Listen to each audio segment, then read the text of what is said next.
प्यारे बच्चों। मेरे सारे बच्चे कैसे हैं? सभी अच्छे से हो? तो बच्चों, आज हम लोग जो है पौधे को जानिए, गेटिंग टू नो फ्ला plants. Okay, getting to know plants के बारे में हम लोग बात कर रहे हैं, जिसमें हम लोग आज क्या चर्चा करेंगे? फ्लावर के बारे में, है ना। पुष्प के बारे में हम लोगों ने पिछले क्लास में चर्चा किया। अब थोड़ी सी और आगे उसको बढ़ाएंगे। उसके बाद अभ्यास प्रश्न की तरफ चलेंगे, और आज जो है आप सबका एमसीक्यू का दिन है, तो उसके लिए भी आप लोग जो है तैयार रहिएगा। तो हमारे क्लास कुछ अच्छे विचारों के साथ हम लोग शुरू कर रहे हैं। ओके, तो बच्चों, आपने तीर कमान देख रखा है, कैसे चलाते हैं उसको, ये भी आपने देखा होगा, है ना। तो तीर को भी आगे छोड़ने से पहले पीछे खींचना पड़ता है। यानी जब हम लोग इस तीर को छोड़ते हैं तो हम लोग देखते हैं कि बहुत दूर तक जाती है ना। लेकिन ये जो तीर बहुत दूर तक जा रहा है, उसके लिए सबसे पहले हमें क्या करना चाहिए? इस तीर को इस कमान में रखकर पीछे की तरफ खींचना पड़ता है ना। उसी तरह अच्छे दिनों के लिए बुरे दिनों से लड़ना पड़ता है। तो हम लोग सोचते हैं कि हम लोग हमेशा आगे ही बढ़ते रहेंगे, लेकिन आगे बढ़ने के लिए हमें कभी कभी क्या करना पड़ता है? पीछे की तरफ भी हटना पड़ता है। पीछे हटने का मतलब ये नहीं कि हम हार गए, है ना। हम लोग पूरे तैयारी के साथ आगे आने वाला है, ये उस बात का सबूत है। तो आपने तीर को देखा, तीर को आगे छोड़ने से पहले पीछे खींचना पड़ता है, जिससे कि वो अपना लक्ष्य जो है बहुत आसानी से तय कर लेता है। तो बच्चों, उसी तरह हमारे जो अच्छे दिन है, अच्छे दिन आने के लिए हमें क्या करना पड़ेगा? संघर्ष करना पड़ेगा, है ना। हमारे जीवन में जो बुरे दिन है, जो हमें तकलीफ देने वाले दिन है, उन सब से हमें लड़ना पड़ेगा। तभी क्या होगा? हम लोग जो है आगे अच्छे दिनों की तरफ बढ़ पाएंगे। तो इसी विचार के साथ आज की कक्षा हम शुरू करते हैं।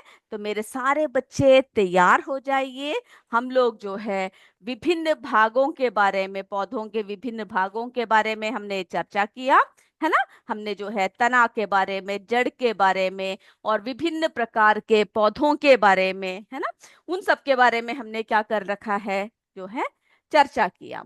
ओके, फिर मूसला जड़ क्या होता है, रेशेदार जड़ क्या होता है, सभी हमने चर्चा किया।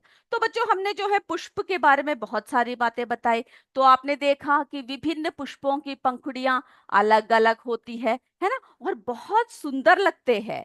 कैसे लगते हैं? पंखुड़ियां बहुत रंग बिरंगे होते हैं, रंगीन होते हैं, जो बहुत ही कैसा लगता है? बहुत ही सुंदर लगता है ना। और फिर हमने बाह्य दल के बारे में पढ़ा, पुंकेसर के बारे में पढ़ा, स्त्रीकेसर के बारे में हमने ये पढ़ा। ओके, फिर जो है हम लोग क्या देखेंगे? अब देखिए, ये जो स्त्रीकेसर में हमने क्या देखा? हमने जो है अंडाशय देखा, है ना। स्त्रीकेसर का जो भाग है, क्या है बच्चों? ये स्त्रीकेसर का भाग है। जो ये जो फुला हुआ भाग है, इसको वर्तिकाग्र कहते हैं, स्टिग्मा कहते हैं, है ना। और ये जो लंबा जो भाग है, इसको हम लोग क्या कहते हैं? इसको जो है हम लोग स्टाइल कहते हैं, है ना, वर्तिका कहते हैं। और ये जो फुला हुआ भाग यहाँ पर है, इसको हम लोग अंडाशय कहते हैं, ओवरी कहते हैं। अब देखिए, इस अंडाशय के अंदर बहुत सारी, यानी उसकी जो आंतरिक संरचना है, उसके अंदर बहुत सारे क्या होते हैं बच्चों? बीजांड होते हैं, है ना, बीज होते हैं, छोटी छोटी गोल गोल संरचनाएं होती है। ओके, जिनको हम लोग क्या कहते हैं? बीजांड कहते हैं, ओव्यूल्स कहते हैं। तो इतनी बातें जो है आपको क्या करना है? पुष्प के बारे में हमें क्या करना है? याद रखना है। अब थोड़ी सी और देखते हैं हम लोग। तो मेरे बच्चों को सब पता चल गया पुष्प के कौन कौन से भाग है, किस किस तरह से जो है हम लोग क्या करते हैं? पुष्प के विभिन्न भागों को जो है करते हैं। तो देखिए बच्चों, यहाँ पर एक पुष्प है ना। अब मुझे बताइए, हम लोग इन सब भागों को क्या क्या कहते हैं? आपको अगर कोई दिया गया तो आप लोग जो है आसानी से बता सकते हैं। तो ये देखिए, जो रंगीन भाग है, इसे क्या कहते हैं हम लोग? पेटल कहते हैं, यानी फूल की जो क्या है बच्चों? फूल की पत्ती कहते हैं। ओके, तो और ये बहुत ही रंगीन होता है, बहुत सुंदर होता है। और हमें पता है ये जो भाग है, ये क्या है बच्चों? स्टेमन है ना, पुंकेसर है, यानी पुरुष भाग है। कौन सा भाग है? पुरुष भाग है। और ये देखिए, ये जो है हमारा, इसको इसको हम क्या कहते हैं? इसको जो है वर्तिकाग्र कहते हैं, जो अभी हमने आपको बताया है ना। इसको स्टिग्मा कहते हैं, वर्तिकाग्र कहते हैं। चलिए, अब देखिए बच्चों, ये जो है हमारा, है ना, ये क्या है बताइए मुझे? इसको जो है हम लोग वर्तिका कहते हैं, है ना, स्टाइल। ओके, तो आपको पुष्प के विभिन्न भागों के बारे में आपको याद होना चाहिए। और यहाँ का जो भाग है, ये हमारा बाह्य दल है, इसको हम लोग सेपल कहते हैं। ओके, और ये तो हमें पता ही है, हमारा क्या है बच्चों? अंडाशय है, यानी जो पौधे है, पौधे का अंडाशय है, यानी पुष्प का अंडाशय है। ओके, जिसको हम लोग क्या कहते हैं? ओवरी। तो ये जो है फूल के, पुष्प के विभिन्न भाग है। ओके, स्टेमन, सेपल, पेटल, ओवरी, जो है स्टिग्मा, स्टाइल। अब देखते हैं, इन सब भागों को हमने देख लिया, है ना। चलिए, अब देखिए बच्चों, जब हम लोग पुष्प की अंदर की संरचना को काटते हैं तो किस तरह से लगता है? ये देखो, जब हम पुष्प की जो है संरचना, है ना, उसको जब हम काटते हैं तो अंदर जो है हमें कैसा दिखता है? इस तरह का जो है हमें अलग अलग पुष्पों के अलग अलग प्रकार के जो है स्ट्रक्चर्स दिखते हैं। ओके, जिसमें एक लिंगी पुष्प भी होते हैं, द्विलिंगी पुष्प भी होते हैं। तो हर तरह के पुष्प जो है हमें देखने को मिलता है। तो देखिए बच्चों, ये जो भाग है इसका, ये यहाँ से यहाँ तक का जो भाग है, इसको हम लोग क्या कहते हैं? पिस्टिल कहते हैं, है ना। इसको हम लोग क्या कहते हैं? पिस्टिल कहते हैं, स्त्रीकेसर कहते हैं। ओके, अब ये बताइए मुझे, ये क्या है? ये जो भाग है यहाँ पर, इसको क्या कहते हैं हम लोग? बताइए। जो दूसरा है, पुंकेसर कहते हैं, है ना। पुंकेसर कहते हैं, इसको हम लोग स्टेमन कहते हैं, जो पुरुष भाग है। ओके, अब ये जो नीचे का जो भाग है, ये हमारा क्या है बच्चों? ये ओवरी है, और इसके अंदर क्या होता है? ओव्यूल्स होता है, बीजांड होते हैं, है ना। चलिए, तो हमने इस पुष्प की संरचना देख लिया। अब देखिए बच्चों, पुष्प में जो है यूनिसेक्सुअल और बाइसेक्सुअल दोनों प्रकार के पुष्प होते हैं। तो ये जो पुष्प आपने देखा, इसमें क्या देखा आपने? यानी एक लिंगी अगर फूल होगा तो उसमें क्या होगा? या तो पुरुष, है ना, या तो पुरुष जनन अंग होगा, पुंकेसर होगा, या फिर स्त्री जनन अंग, स्त्रीकेसर होगा। लेकिन ये जो पुष्प हमने देखा, ये कैसा है? ये द्विलिंगी है, इसमें दोनों प्रकार के हैं, है ना। इसमें हमने क्या देखा? ये दोनों प्रकार के हैं, यानी इसमें जो है एक लिंग, यानी क्या है? इसमें दोनों है ना, द्विलिंगी है, पुरुष भाग और जो स्त्री भाग है, पुंकेसर और स्त्रीकेसर, दोनों ही इसमें मौजूद है। ओके, तो मेरे बच्चों को ये बात क्लियर हुआ? ओके, चलिए, तो अब हम लोग जो है क्या देखते हैं? पुष्प के कार्य क्या क्या है, उसके बारे में जरा चर्चा कर लेते हैं कि पुष्प जो है क्या क्या कार्य करते हैं। तो बच्चों, हमने पुष्प, फूल, फ्लावर सबके बारे में जो है अभी अपने पढ़ा। तो आपको इससे ये पता चल गया कि ये जो पुष्प है वो प्रजनन में, रिप्रोडक्शन में क्या करता है? मदद करता है। पुष्प पौधों के प्रजनन में महत्वपूर्ण भूमिका निभाते हैं। ये परागण और निषेचन की प्रक्रिया को सुविधाजनक बनाता है। अब देखिए, इसमें जो है क्या होता है? परागण यानी पॉलिनेशन होता है। तो पुष्प परागण की प्रक्रिया में मदद करता है, जिसमें परागण एक पुष्प से दूसरे पुष्प में स्थानांतरित हो रहे हैं। देख रहे हो, ये जो है इसमें जो पॉलन ग्रेन्स है, ये इस पुष्प के अगले पुष्प के जो जो इसमें है, किसमें हो रहे हैं? स्टिग्मा में हो, अंदर की तरफ जा रहा है ना। तो हमने देखा परागण यानी पॉलिनेशन में भी पुष्प क्या करता है? मदद करता है। फिर जो है निषेचन होता है, फर्टिलाइजेशन होता है। पुष्प निषेचन की प्रक्रिया में भी महत्वपूर्ण भूमिका निभाते हैं, जिसमें परागण अंड कोशिका के साथ मिलकर क्या करते हैं? बीज का निर्माण करते हैं। ओके, तो परागण देखा हमने, निषेचन देखा, तो इन सब में पुष्प जो है महत्वपूर्ण भूमिका निभाते हैं। ओके, फिर जो है बीज उत्पादन, सीड प्रोडक्शन। पुष्प के निषेचन के बाद बीज का निर्माण होता है। देख रहे हो, निषेचन के बाद क्या हो रहा है? इस तरह से एक एक कर कर बीज का जो है निर्माण होता है, जो पौधों के प्रजनन और फैलाव में मदद करता है। ओके, तो मेरे बच्चों को जो हमने पुष्प के बारे में जो जो बताया वो सारी बातें क्लियर हो गया? यस, बताइए मुझे। ओके, बहुत बढ़िया। ओके, तो मेरे बच्चों को जो है ये सारी बातें क्लियर हो चुका है। तो बच्चों, हमने जो है इस चैप्टर में बहुत सारी बातें हमने पढ़ लिया है। अब हम लोग क्या करते हैं, कुछ प्रश्न उत्तरों की तरफ चलते हैं। अगर आप लोग लिख चुके हैं तो क्या कीजिएगा, प्रश्न उत्तरों को देख लीजिएगा। ओके, और मेरे साथ साथ जो है मुझे क्या करना है, जवाब भी देना है। तो सारे बच्चे जो है अपने नोटबुक निकाल लीजिए, और हम लोग जो है क्या करते हैं, शुरू करते हैं, चलिए।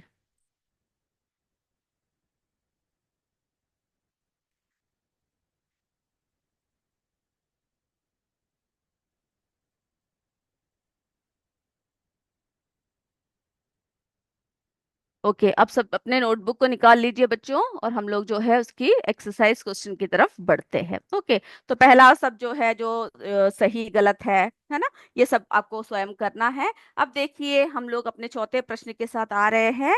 और तीसरा प्रश्न जो है, अपने आसपास के पेड़ पौधों के बारे में वो सब आपको लिखना है। ओके, देखकर जो है उस सब के बारे में लिखना है। अब बच्चों देखिए, पौधे में तने का क्या कार्य है, हम बहुत अच्छे से पढ़ चुके हैं, है ना। आप लोग जो है बहुत बढ़िया तरीके से लिख सकते हैं जो जो कार्य करता है। तो पौधे में तने का कार्य, पहला लिख सकते हैं, ये शाखाओं, पत्तियों, फूलों और फलों को धारण करता है, यानी उन सबको क्या करता है, सपोर्ट करता है ना। दूसरा पॉइंट देखिए, तना पानी और खनिजों को जड़ से ऊपरी हिस्सों में पहुंचाता है ना। ये सारी बातें हम देख चुके हैं। तो जो जो तना जो कार्य करता है, आप क्या कर सकते हो, कोई भी जो तने के जो कार्य है उसको आप लोग क्या कर सकते हो, लिख सकते हो। ओके, फिर और क्या करता है तना, यह पत्तियों में तैयार भोजन को अन्य भागों तक पहुंचाता है। ओके, तो हम लोग जब देखते हैं तना को, जब देखते हैं तो बहुत अच्छे, यानी बहुत अच्छी तरह से कार्य करता है। तना जो है जल का संवहन करता है ना। वो सब हमने एक परीक्षण के द्वारा देखा। चलिए बच्चों, यहाँ तक हो गया आप लोगों का।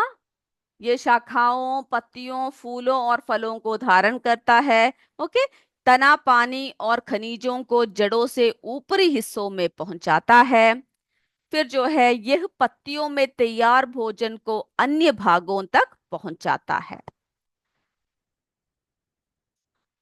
चलिए अब आगे की तरफ बढ़ते हैं। ये सब आपको पता है, सारे आंसर्स आपको आते हैं। ओके, चलिए। अब देखिए बच्चों, निम्न में से किन पत्तियों में जालिका रूपी शिरा विन्यास पाया जाता है ना। तो क्या पूछ रखा है इसमें, जालिका रूपी शिरा विन्यास के बारे में जो है इसमें पूछ रखा है। तो आपसे ऐसे प्रश्न जो है आपके सामने आएंगे। ओके, कि कौन कौन से ऐसे पौधे हैं जिसमें जो है कौन कौन से किस किस तरह के शिरा विन्यास जो है पाए जाते हैं, समांतर है या जालिका है। ओके, ये सब जो है क्या कर सकते हैं, आप लोगों से पूछ सकते हैं। तो उसके लिए सबसे पहले क्या होना चाहिए, आपको पता होना चाहिए, है ना, कि रेटिकुलेट कौन सा है, पैरेलल कौन सा है, वो सब पता होना चाहिए। तो देखिए, गेहूं, तुलसी, मक्का, घास, धनिया, गुड़हल। तो हमें पता है तुलसी, धनिया और गुड़हल में कैसे होते हैं, जालिका रूपी शिरा विन्यास पाया जाता है। ओके,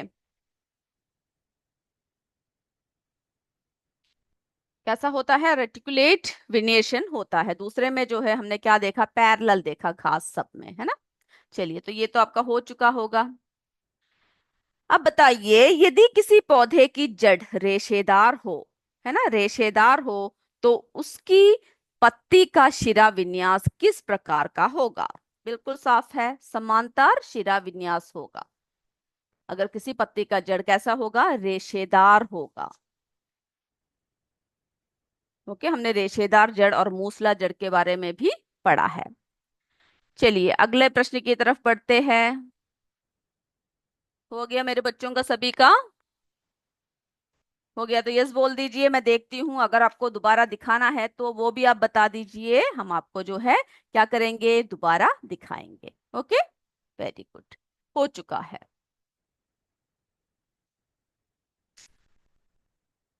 ओके, यदि किसी पत्ती में जालिका रूपी शिरा विन्यास हो, तो हमारा सातवां प्रश्न है, यदि किसी पत्ती में जालिका रूपी शिरा विन्यास हो तो जो है उसकी जड़ें कैसे होंगे? कैसे होंगे?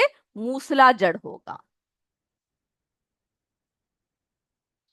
ओके, तो जड़ों के प्रकार के बारे में भी क्या करना है आपको? पढ़ना है।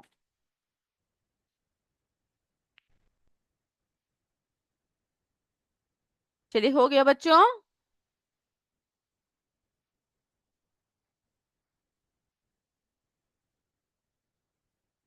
ओके, अब अगला देखिए बच्चों, अगले प्रश्न की तरफ बढ़ते हैं। अगला प्रश्न देखिए। क्या आप किसी पौधे की पत्ती की छाप को देखकर ये पहचान सकते हैं कि उसकी जड़ मूसला जड़ होगी अथवा जकड़ा जड़? कैसे पहचान सकते हो क्या? पत्ती को देखकर। ओके, पत्ती की जो छाप है उसको देखकर आप लोग पहचान सकते हो। जी हाँ, उत्तर है हाँ। यदि पौधे की पत्ती में जालिका रूपी शिरा विन्यास हो तो उसकी जड़ें मूसला होगी। और यदि जो पौधे हैं, पौधों की पत्ती में समांतर शिरा विन्यास हो तो उसकी कैसे होगी? जड़ें जकड़ा जड़ अथवा रेशेदार जड़ होगी। तो इस शिरा विन्यास के आधार पर आप लोग क्या कर सकते हो? उसको जो है वर्गीकृत कर सकते हो।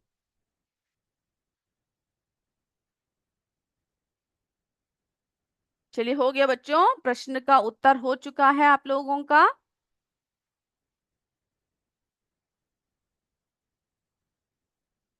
हो गया तो यस बोल दीजिए। ओके, जल्दी जल्दी लिखिए मेरे बच्चे सारे। आगे बढ़े हम लोग। ओके, यस बोल रहे हैं, तो हम लोग जो है अब क्या करते हैं? आगे की तरफ बढ़ते हैं। तो इस बात को आपको क्या करना है? अच्छे से याद रखना है। ओके, पुष्प के विभिन्न भागों के नाम लिखिए। पुष्प के विभिन्न भाग जो है हमें पता है, बाह्य दल, पंखुड़ियां, स्त्री केशर, पुंकेसर आदि, है ना? तो आपको क्या करना है? पुष्प के विभिन्न भागों के नाम लिखना है। उसको जो है आपको बनाकर उसको क्या करना है? अच्छे से याद करना है, कौन कौन से भाग है। ओके, और उसके अंदर के स्त्रीकेसर के भाग कौन से है, पुंकेसर के भाग कौन से है, उनमें उनके जो भाग में कौन कौन से होते हैं, है ना? उन सबको क्या करना है? अच्छे से अभी से क्या करना है? डायग्राम बनाकर आप सबको याद करना है। और अगली क्लास में मेरे बच्चे क्या करेंगे? मुझे वो सब दिखाएंगे। ओके, मैं देखूंगी आप लोगों ने कितने सुंदर तरीके से बना रखा है। चलिए, अगले प्रश्न की तरफ बढ़ते हैं। ओके, हमारा 11वां प्रश्न, हमारा जो है 10वां प्रश्न है। बहुत सारे पौधे दे रखे हैं, है ना? उसमें से जो है आपको बताना है कि किन किन पौधों में फूल होते हैं। तो वो जो है आप स्वयं करोगे। आप उन सारे पौधों का क्या करोगे? निरीक्षण करोगे और मुझे बताओगे कि कौन कौन से पौधों में फूल होते हैं। चलिए, अब देखिए बच्चों, 11वां प्रश्न। पौधों के उस भाग का नाम लिखिए जो अपना भोजन बनाता है। इस प्रक्रम को क्या कहते हैं? बिल्कुल, मेरे बच्चों को अच्छे से पता है ये बात, है ना? पौधों में कौन बनाता है? बिल्कुल सही, पत्तियां। पौधों में पत्तियां भोजन बनाने का कार्य करती है। पत्तियों द्वारा भोजन बनाने की इस प्रक्रिया को क्या कहते हैं? बिल्कुल सही, प्रकाश संश्लेषण कहते हैं, है ना? फोटोसिंथेसिस कहते हैं। तो ये बात तो आपको पता है, अच्छी तरह से आता है ना? कौन सा भाग क्या कार्य करता है, इसकी जानकारी जो है आपको पूरी तरह से रखना है। ओके, हो गया। इसको जो है जब आप प्रश्न के उत्तर लिखते हो तो आपको क्या करना है बच्चों? उसी समय पे जो है आपको उसको याद करना है। चलिए, बहुत ही आसान प्रश्न। पुष्प के किस भाग में अंडाशय मिलता है? बताइए। फूल में स्त्री केसर के सबसे निचले सूजे हुए भाग में अंडाशय स्थित होता है। जैसे हमने यहाँ पर आपको क्या है दिखाया है ना कि अंडाशय, ये देखो यहाँ पे जो है ये जो सूजा हुआ ये जो भाग है इसको हम लोग क्या कहते हैं? अंडाशय कहते हैं, ओवरी कहते हैं। चलिए, अगला देखते हैं हम लोग।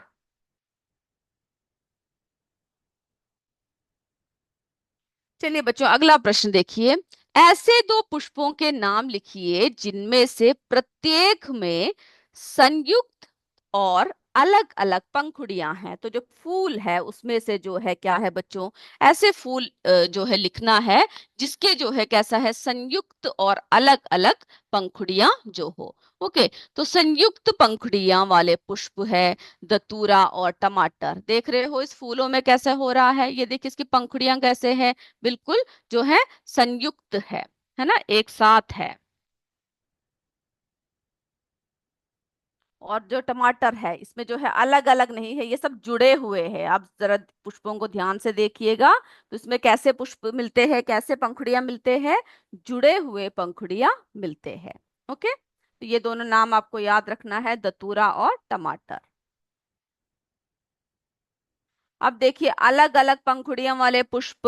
आपने कमल का फूल देखा है, ये देखो पंखुड़ियां सब कैसे है बच्चों, बिल्कुल अलग अलग है ना, कैसे है, बिल्कुल जो है अलग अलग पंखुड़ियां हैं। गुलाब में आप देख सकते हो पंखुड़ियां कैसे होती है, बिल्कुल अलग अलग होती है। तो अलग अलग पंखुड़ियां वाले फूलों के नाम अब और भी बहुत सारे लिख सकते हो, ओके, जो आपको पता है। तो सारे फूलों का अच्छे से सबको ऑब्जर्व करना है और आपको लिखना है नाम उसके हिसाब से। ओके।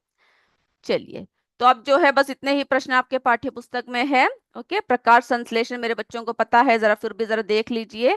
प्रकाश संश्लेषण वो प्रक्रिया है जिसके द्वारा पौधे सूर्य के प्रकाश, पानी और कार्बन डाइऑक्साइड का प्रयोग करके अपना भोजन बनाते हैं, है ना।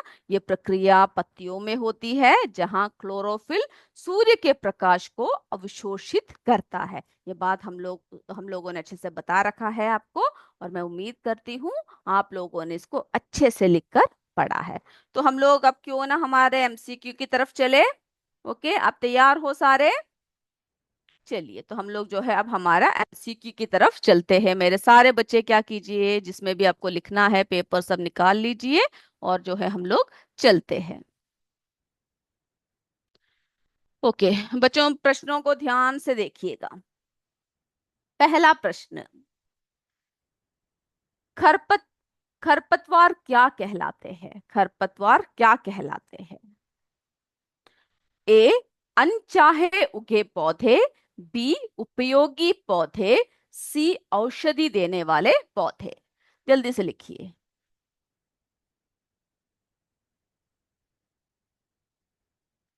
आंसर जो है आप लोग क्या कीजिएगा, ध्यान से सोचते हुए आपको लिखना है। ओके। और बुक को सब आपके सामने से हटा देना है, जिसमें आप जो है आंसर लिख रहे हैं सिर्फ उसी को क्या करना है, आपको आगे रखना है। ओके, हो गया। दूसरे प्रश्न की तरफ बढ़े हम लोग। यस। पौधे का सबसे सुंदर भाग है, ए शाखाएं, बी पत्तियां, सी फूल। पौधे का सबसे सुंदर भाग।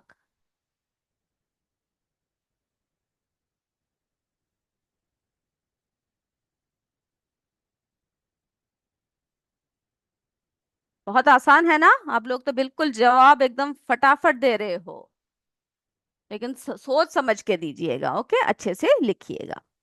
चलिए, तीसरा प्रश्न, पौधों के लिए आवश्यक गैस क्या है। पौधों के लिए आवश्यक गैस क्या है। A oxygen, B nitrogen, C carbon dioxide.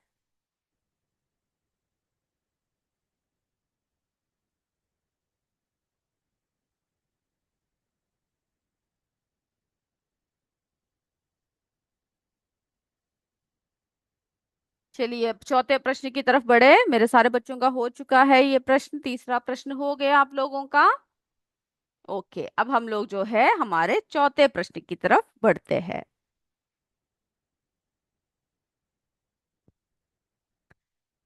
फूलों का मुख्य कार्य क्या है। फूलों का मुख्य कार्य क्या है। ए, पौधों की वृद्धि, बी, परागण और प्रजनन, सी, पौधों की सुरक्षा।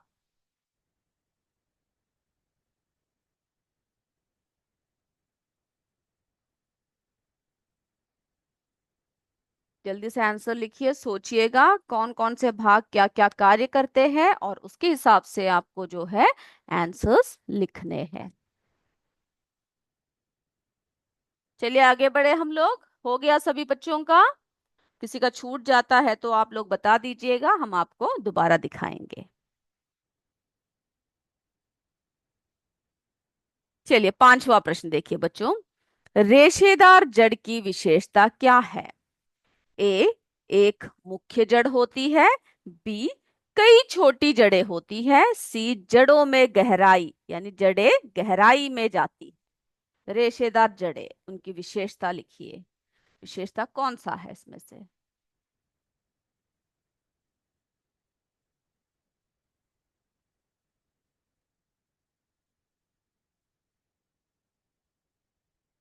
चलिए छठवां प्रश्न की तरफ बढ़े। Six question.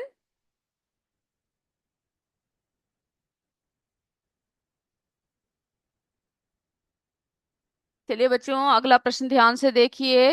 मूसला जड़ वाले पौधों के उदाहरण है। मूसला जड़ वाले पौधों के उदाहरण है। ए, गाजर, शलजम। बी, गेहूं, चावल। सी, मक्का, गन्ना। मूसला जड़ किसमें पाए जाते हैं?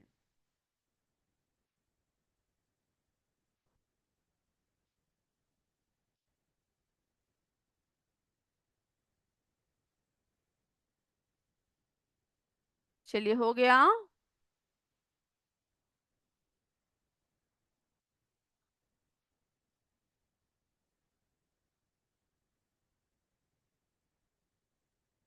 आगे बढ़े हम लोग।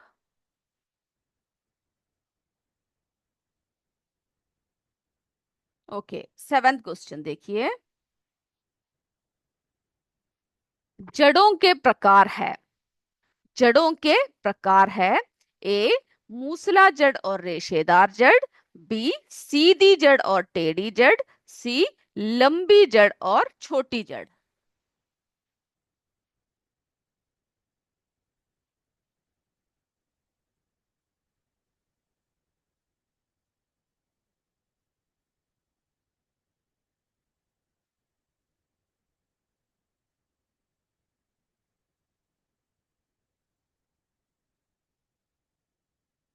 चलिए हो गया। आगे बढ़े हम लोग। अगला प्रश्न। ओके, चलिए अगला प्रश्न देखिए बच्चों। पुष्प यानी आठवां प्रश्न है। पुष्प का वह भाग जो रंगीन और आकर्षक होता है। ए, बाह्यदल। बी, पंखुड़ी। सी, पुंकेसर। बाह्यदल, पंखुड़ी, पुंकेसर, कौन सा होता है आकर्षित भाग?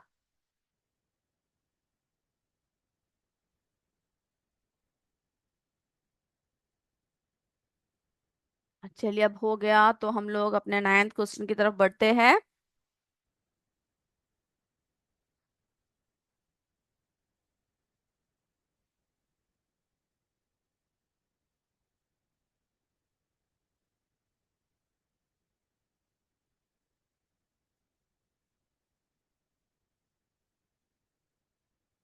पुष्प का नर भाग है।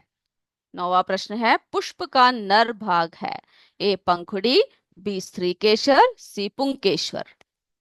जो नर भाग जो होता है पुष्प का वो कौन सा है?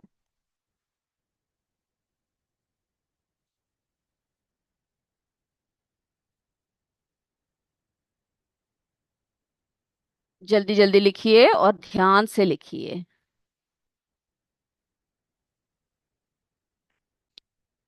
चलिए बच्चों हमारा 10वां प्रश्न यहां तक सभी का हो गया ना।